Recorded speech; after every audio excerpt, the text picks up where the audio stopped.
வணக்கம். நம்ம சொற்பொழிவு என்ன அப்படிங்கிறத பார்த்துட்டு இருக்கோம். சொற்பொழிவின் வகைகள் என்னவா இருக்கும்? ஒரு சில சொற்பொழிவின் வகைகள் மட்டும் நம்ம பார்க்கலாம். இப்போ இலக்கியம் சார்ந்த சொற்பொழிவு அப்படின்னு நம்ம எடுத்துக்கிட்டோம் அப்படின்னு பார்த்தோம்னா, தமிழ் இலக்கியம் பார்த்து 2000 வருஷத்துக்கும் மேற்பட்டது அப்படின்னு சொல்றாங்க. அப்போ 2000 வருஷத்திற்கும் மேற்பட்ட நூல்கள் நம்மளுக்கு கிடைச்சிருக்கு இல்லையா? அப்ப அதை எல்லாமே நம்ம படிச்சு ஒவ்வொரு வரிகளா படிச்சு அதை எல்லா அறிவும் ஒரே இடத்துல நம்ம படிச்சு எடுக்க முடியுமா அப்படின்னு பார்த்தோம்னா முடியாது. அப்போ இந்த இலக்கிய அறிவு நம்மளுக்கு எங்கிருந்து கிடைக்கும் அப்படின்னு பார்த்தோம்னா, இலக்கிய பேச்சாளர்கள் பேசுவாங்க. உதாரணத்துக்கு இந்த இலக்கியம் சார்ந்த பட்டிமன்றம் பேசுவாங்க இல்லையா? அந்த அதை எடுத்துக்கலாம். அது கம்பராமாயணம் பத்தி பேசுறாங்க, அல்லது சிலப்பதிகாரத்தை பத்தி பேசுறாங்க. திருக்குறள் நம்ம எடுத்துட்டோம்னா அதுல எண்ணற்ற வகைகளை நம்ம பிரிச்சுக்கலாம். அப்ப மேலாண்மை எடுத்துக்கலாம், விவசாயம் எடுத்துக்கலாம், கல்வி எடுத்துக்கலாம், அரசன் எப்படி இருக்கணும் அப்படின்றத பத்தி அழகா வலியுறுத்தி இருக்கு.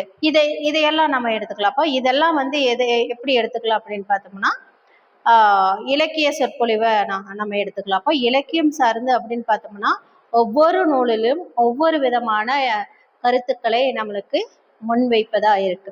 இப்போ உதாரணத்துக்கு நாலடியார் எடுத்துக்கலாம். இப்போ 4 வரி இருக்கு அப்படின்ற பட்சத்துல அந்த 4 வெறும் 4 வரிகள் தான் அப்படின்றதுல ஒவ்வொரு வரிக்கும் விளக்கம் பார்த்தோம்னா நம்ம சொல்ற செய்திகளை பொறுத்து அதை நம்ம ரொம்ப விளக்கமாகவும் பெருசாகவும் சொல்லணும். இப்போ சொல்ல வர செய்திகள் நிறைய இருக்கும், கேட்கறவங்களுக்கு அது ஆர்வமா இருக்கும். நம்ம முக்கியமா கவனிக்கப்பட வேண்டியது என்ன அப்படின்னா, சொற்பொழிவாளர்கள் ஒரு செய்தியை கொடுக்கும் பொழுது மிக ரத்தன சுருக்கமா கொடுத்தாங்கன்னா கேட்கறவங்களுக்கு இனிமையாகவும் அது அப்படியே மனசுக்குள்ள பதிகிற மாதிரி இருக்கும். இது நான் முன்னாலேயே சொல்லியிருந்திருக்கோம். அப்ப இந்த கருத்துக்கள் சொற்பொழிவாளர் நீண்ட நெடிய பேச்சு அப்படிங்கிறது ஒரு சிலருக்கு சலிப்பு தட்டும் இல்லையா? அப்ப இந்த இலக்கியவாதிகள், அதாவது இலக்கிய பேச்சாளர்கள் எப்படி பேசணும் அப்படின்றது இருக்கு அப்படின்னு பார்த்தோம்னா, சொல்ல வர செய்திகளை யார் கேட்குறாங்க அப்படின்றத பொறுத்து அந்த செய்திகளை சுருக்கமாகவும் அதே சமயம் ஆழமாகவும் அறிவுபூர்வமாகவும் அதுக்குள்ள கொஞ்சம் ஒரு நுணுக்கமாகவும் வச்சு சொன்னாங்க அப்படின்னு பார்த்தோம்னா, அந்த இலக்கியம் ஒரு மனிதனை மேம்பட்ட மனிதனாக ஆக்கும் அப்படிங்கிறத நம்ம தெரிஞ்சுக்கலாம்.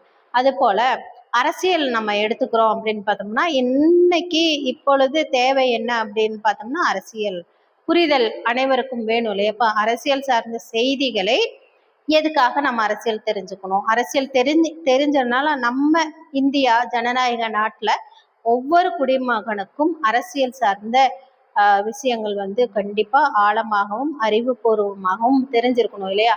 அப்போ அவன் தெரிஞ்சிருக்கிற பட்சத்துலதான் அவன் தகுதியானவங்களை தலைவர்களை தேர்ந்தெடுப்பான். அப்போ அரசியல் புரிதலுக்கான ஒரு சொற்பொழிவாளர்கள் கண்டிப்பா தேவைப்படும். இது தனித்தனி கட்சி அப்படியே நம்ம எடுத்துக்க வேண்டிய அவசியம் இல்லை.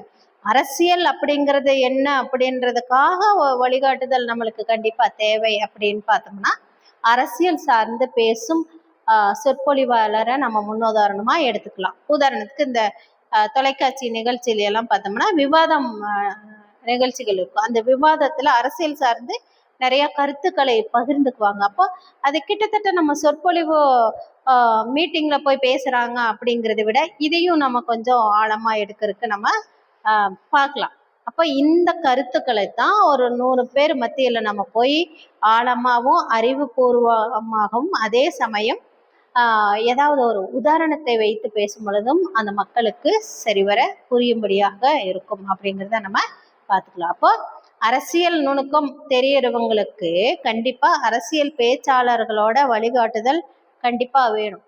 தனி மனிதனா போயிட்டு நான் அரசியல் செய்யறேன் அப்படின்னு பார்த்தோம்னா அது கண்டிப்பா முடியாது. அடுத்தது பார்த்தோம்னா வரலாறு. நம்ம வரலாறு அப்படிங்கிறது பார்த்தோம்னா நீண்ட நெடிய செய்திகளை உள்ளடக்கி இருக்கு. இந்த வரலாறு அப்படின்றதுனா ஒவ்வொரு மனிதர்களையும் நம்மளுடைய முன்னோர்களையும் நம்மளோட வாழ்வியலையும் நம்ம மரபுகளை எடுத்து தருது எதுன்னு பார்த்தோம்னா கண்டிப்பா வரலாறு தான். இப்ப நம்ம எப்படி வாழணும், நம்மளுடைய சமுதாயம் அல்லது நம்மளோட இனத்துக்கான செயல்முறை திட்டம் என்ன அப்படிங்கிறதெல்லாம் எதை வச்சு நம்ம தெரிஞ்சுக்கிறோம் அப்படின்னு பார்த்தோம்னா வரலாறு மிக்க செய்திகளை கேட்பதன் மூலயமா தான்.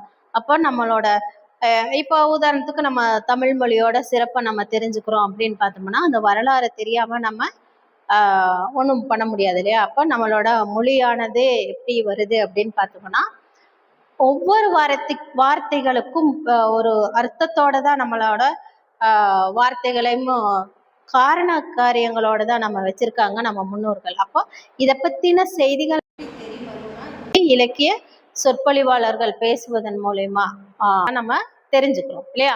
அப்போ அரசியல் புரிதல் வேணும், அதை சார்ந்து வரலாற்று புரிதல்களும் வேணும் அப்படிங்கிறது நம்ம இதை எடுத்துக்கலாம். அப்போ இந்த மாதிரி செய்திகளை நம்ம நிறைய தெரிஞ்சுக்கணும் அப்படின்னா சொற்பொழிவாளர்களுடைய சிறந்த சொற்பொழிவாளர்களுடைய பேச்சை நம்ம கேட்கணும் அப்படிங்கிறதுக்கு நான் இது ஒரு உதாரணமா அவங்களுக்கு சொல்றேன். எல்லாருமே நீங்க கேட்டு செய்திகளை படிச்சு அதில் ஆழத்தை உணர்ந்து சமூகத்துக்கு நல்ல கருத்துக்கள் உங்க மூலியமா கொண்டு போய் சேர்க்கணும் அப்படிங்கிறத நான் சொல்லிக்கிறேன். அப்போ சொற்பொழிவு நம்ம வாழ்க்கையில எவ்வளோ முக்கியத்துவம் வாய்ந்தது அப்படிங்கிறத நீங்க தெரிஞ்சுக்கணும். நன்றி, வணக்கம்.